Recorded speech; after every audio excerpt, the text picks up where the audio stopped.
हमारे जीवन में क्यों महत्वपूर्ण है?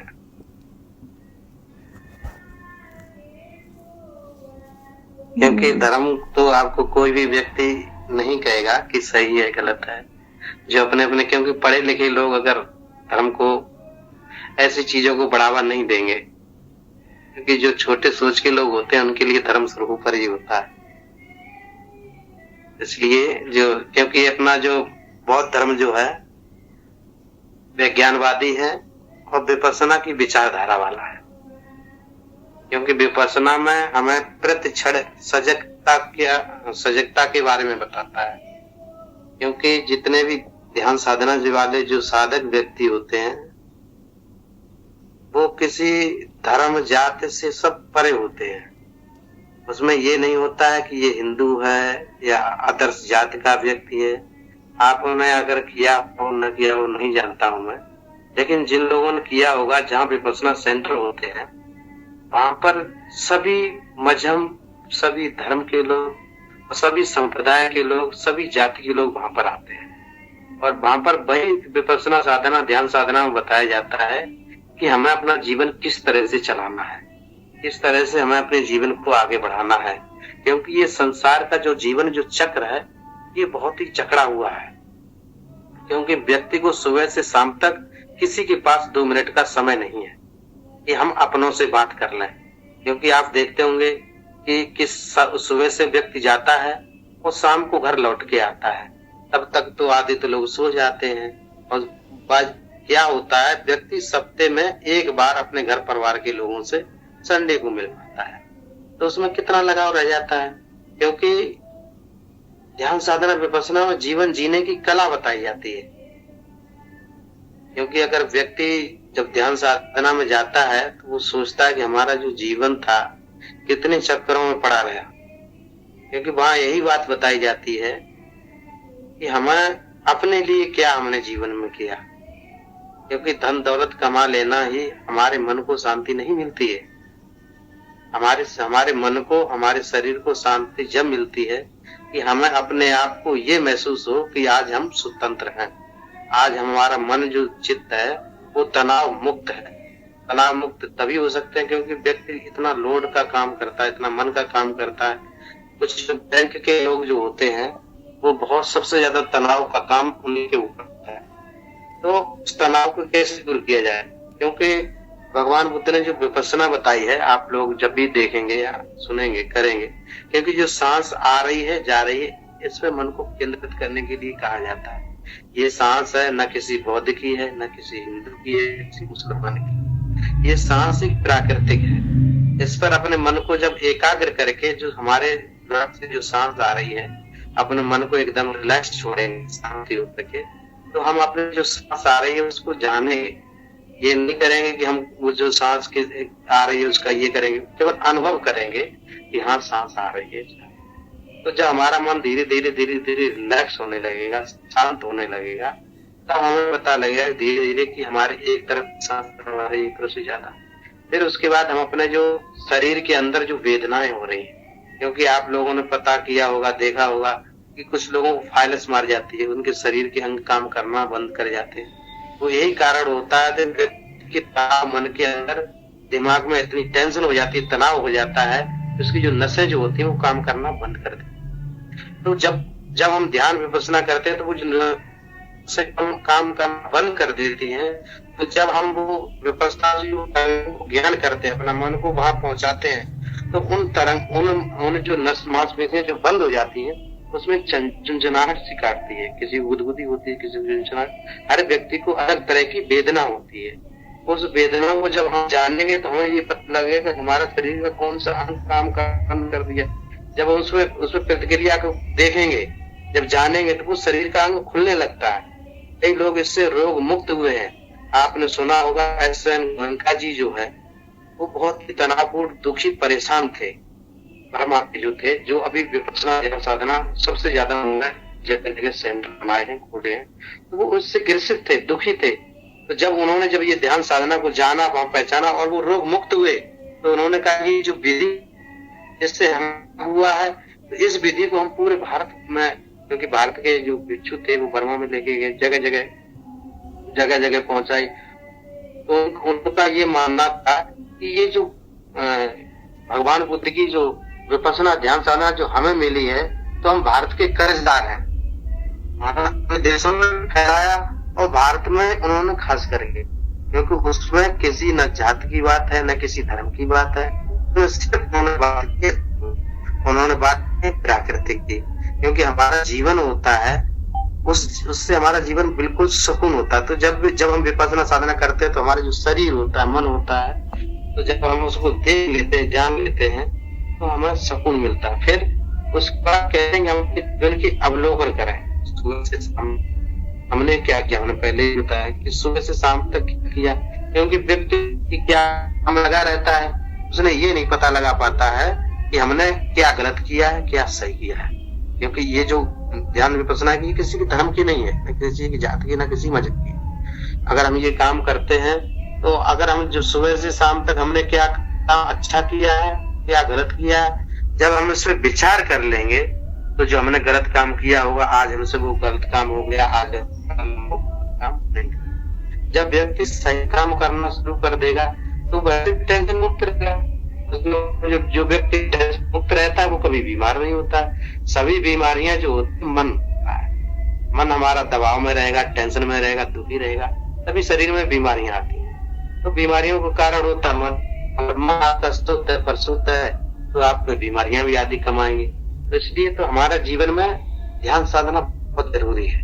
क्योंकि आप लोग देखते होंगे जितने भी बड़े विद्वान होंगे, होंगे, वो सब व्यक्ति उनका चित्त होती है। बंते जी आवाज थोड़ा डिस्टर्ब हो रहा है। आप वीडियो को ऑफ कर दें तो शायद क्लियर आवाज आए। वीडियो अब हो गया हो, अब आ रहा आवाज? जी अब क्लियर है, बोलें सर। जी जो विपश्यना साधना होती है वो जीवन में बहुत ही महत्वपूर्ण होती है।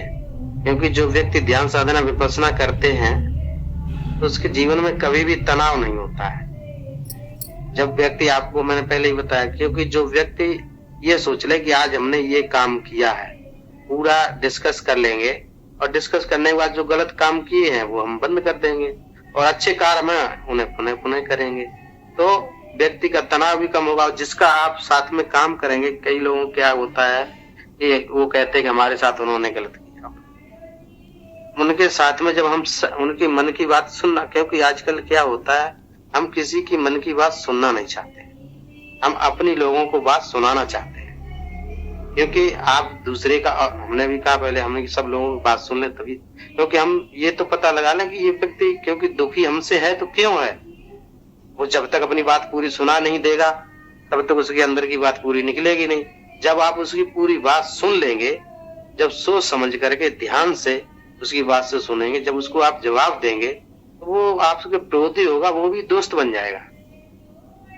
तो इसलिए भगवान बुद्ध ने कहा है कि पहले आपके सामने वाले के बात को सुनिए। जब आप सुनेंगे, क्योंकि वो व्यक्ति जब तक आप उसका कष्ट दूर नहीं करेंगे तब तक वो चिल्लाता रहेगा, वो तुम्हारे पास भी चिल्लाएगा, दूसरे के पास भी जाएगा, चिल्लाएगा। जब आप उसकी बात सुन लेंगे पूरी, तो उसे भी ये लगेगा कि इन्होंने मेरी बात सुनी। जब सुन लेंगे तो उसको सही से जो जवाब है उसको मिल जाएगा, तो वो आपकी प्रशंसा करेगा। तो इसलिए हमारे जीवन में ध्यान साधना बहुत जरूरी है। जब हम ध्यान साधना विपश्यना करेंगे, क्योंकि धर्म के लोग क्या होते हैं, देखिए साहब, मैं भी बौद्ध धर्म को मानने वाला हूँ, हम भी चाहता हूँ कि हमारा बौद्ध धर्म बहुत अच्छे से फैले फूले बढ़े। क्योंकि इसमें क्या होता है, देखिए कुछ चीजें ऐसी होती हैं, बौद्ध धर्म वैसे तो ज्यादा अंधविश्वास पाखंडवाद में नहीं डालता है, क्योंकि वो जो होता है, भगवान बुद्ध ने जब कहा है, कभी भी अंधविश्वास में डालने की बात नहीं की है, उन्होंने हमेशा शील पालन की बात कही। क्योंकि भगवान बुद्ध का धर्म विज्ञानवादी परंपरा को मानता है। उन्होंने ये भी कह दिया है कि अगर लोग ये कहें कि मेरा ठप्पा लगा करके कहें कि इस बात को मान लो, भगवान बुद्ध ने कहा है, तो उस बात को भी मत मानो। उस बात को मानना जिससे आपका कल्याण होता हो, समाज का कल्याण होता हो और आपकी बुराई भी ना होती हो, उस बात को मान लेना कि हमने। अब ये नहीं है कि हम भाई उन्होंने कहा हमने मान ली, उस पर तर्क करना, क्योंकि तर्क कसौटी पर आपके सही उतरता है, आपका भी कल्याण होता है, सामने वाला का भी कल्याण होता है, तो उस बात को मान लो। ये भगवान बुद्ध ने कहा। अगर अंधविश्वास पाखंडवाद की कोई बात करता हो, चाहे कोई भिक्खु कहता हो, चाहे उसका मठाधीश कहता हो, उस बात को मत मानना जिससे आपका हित होता हो, आपके समाज का हित होता हो, वो हमारी वाणी नहीं होगी। तो इसलिए भगवान बुद्ध ने जो सील बनाए हैं, वो सील ऐसे सील बनाए हैं, चाहे वो किसी भी संप्रदाय का हो, किसी को धर्म को मानने वाला हो, उन सीलों को तोड़ेगा तो उसका अहित होगा ही। उसका तो अहित बाद में ही होगा, पहले जो तोड़ेगा उसी का अहित होगा। क्योंकि भगवान बुद्ध ने, आप लोगों ने सुने होंगे, 5 सील दिए हैं, बहुत ही कल्याणकारी सील है। पाणातिपाता वेरमणि सिक्खापदम समादयामि, मैं प्राणी हिंसा नहीं करूंगा। क्योंकि भगवान बुद्ध ने कोई सील बनाया है तो बिना कारण के तो नहीं बनाया है। भगवान बुद्ध ने कहा पाणातिपाता वेरमणि, अगर हम किसी प्राणी को मारेंगे तो पहले किसी को, कोई भी व्यक्ति बताइए खुशी चित्त से मन से किसी को मार सकता है? नहीं मार सकता है। तो पहले उसको, उस व्यक्ति को उसके प्रति क्रोध जगाना पड़ेगा। क्रोध जगाने के लिए अपने पहले मन जो उसका शांत होता है, उसके प्रति पहले उससे अपने मन की हत्या करनी पड़ेगी। मन को क्रोध में करना पड़ेगा, तब उस व्यक्ति की उसकी हत्या कर पाएंगे। तो उससे पहले तो आपने अपने अंदर आग जला लिए, अपने अंदर क्रोध जगा लिया है, तब उसी की जाकर के नुकसान कर पाया। तो इसलिए भगवान बुद्ध ने कहा कि हम अपने चित्त को स्थिर रखेंगे, शांत रखेंगे, प्राणी हिंसा नहीं करेंगे, मैत्री भावना करेंगे। अदिन्न दाना बेरमनी शिक्षा पदम समाधि, मैं चोरी नहीं करूंगा। चोरी का मतलब ये नहीं है कि हम किसी की वस्तु उठाएंगे तभी चोरी। अगर आपने मन के अंदर भी अगर वो तरंग जगा ली कि ये चीज हम कैसे भी हमें प्राप्त हो जाती, चुरा लेते, या फिर मन में भी सोच लिया, तो भी भगवान बुद्ध ने कहा ये चोरी का सील आपका मन ने चोरी, अगर मन के अंदर वो प्रवृत्ति जागे तो वो भी चोरी की समान मानी जाएगी। क्योंकि आपके चित्त ने तो काम कर दिया, क्योंकि चित्त आपके बस में नहीं था, इसलिए उसने तो चोरी कर ली है। तो भगवान बुद्ध ने कहा चित्त से भी चोरी नहीं करनी है। और तीसरा सील है कामेश मिच्छाचार, जितने भी अनाचार दुराचार कर्म है, परिस्थिति गमन वगैरह, उनको नहीं करूंगा। यही शिक्षा ग्रहण करता हूँ। अपनी माँ बहन है, बेटी, उनको सभी को समान माँ बहन बेटी के समान समझूंगा। और चौथा सील है मूसावादा वेरमनी, मैं झूठ नहीं बोलूंगा, बकवास नहीं करूंगा, क्योंकि जो बात सत्य है उसका हम पालन करें। और 5वां सील है सुरा मेरे मज प्रमाद ठाना, जितने भी नशीले पदार्थ हैं उनका सेवन नहीं करूंगा। क्योंकि 5वां सील बहुत ही महत्वपूर्ण सील है। अगर इस सील का पालन नहीं करेंगे तो सब सील बेकार हैं। क्योंकि आप अगर नशीले पदार्थों का सेवन करते हैं तो आपकी न समाज में इज्जत होगी, न आपके परिवार में इज्जत होगी, न आपके बच्चे अच्छी शिक्षा प्राप्त कर सकते हैं। तो इसलिए आपको सबसे ज्यादा जरूरी है कि ये जो 5 सील बनाए हैं, ये सील बहुत ही कल्याणकारी हैं। इन सीलों को जो व्यक्ति पालन करता है उसका परिवार उत्थान की तरफ जाता है। तो मैं दावे के साथ कह सकता हूँ जिस परिवार में इन सीलों का पालन किया जाता है उस परिवार का कभी भी पतन नहीं होता। तो ये भगवान बुद्ध की सील है। भगवान बुद्ध ने कभी भी कोई ऐसी बात नहीं कही है जिससे कि उनका, भगवान बुद्ध का खुद का कल्याण होता हो, भाई आप सील मान लो तो भगवान बुद्ध का कल्याण हो जाएगा, ऐसा भी नहीं है। भगवान बुद्ध ने कहा है कि जो व्यक्ति इन सीलों का पालन करेगा उस व्यक्ति को स्वयं लाभ मिलेगा, चाहे वो कल से शुरू कर दे और देख ले 10 दिन बाद रिजल्ट, उसके 10 दिन का दूसरे दिन रिजल्ट शुरू आ जाएगा। तो ये भगवान बुद्ध के बहुत ही कल्याणकारी सील है। भगवान बुद्ध ने कभी भी अपने लिए कोई वाणी नहीं कही। भगवान बुद्ध ने हमेशा ये कहा है कि आपको हमारे सीलों पर कभी भी शक मालूम पड़े तो उनको एक बार नहीं, उलट पुलट हर तरह से देख लो। जब आपको लगने लगे ये एक हमारी कल्याणकारी चीज है तो उसको ग्रहण कर लो। तो ये चीजें हैं, और भी कुछ चीजें हैं। ज्यादा तो टाइम तो नहीं हो रहा है। हेलो, जी बोले। हाँ, हमने की ज्यादा टाइम तो नहीं हो रहा है। नहीं सर, ज्यादा टाइम तो नहीं है, लेकिन अभी 100 है, उन लोग को सुन ले। हाँ, चलिए सुन लीजिए, फिर और भी 1-2 बीच बीच में होता रहेगा। जी।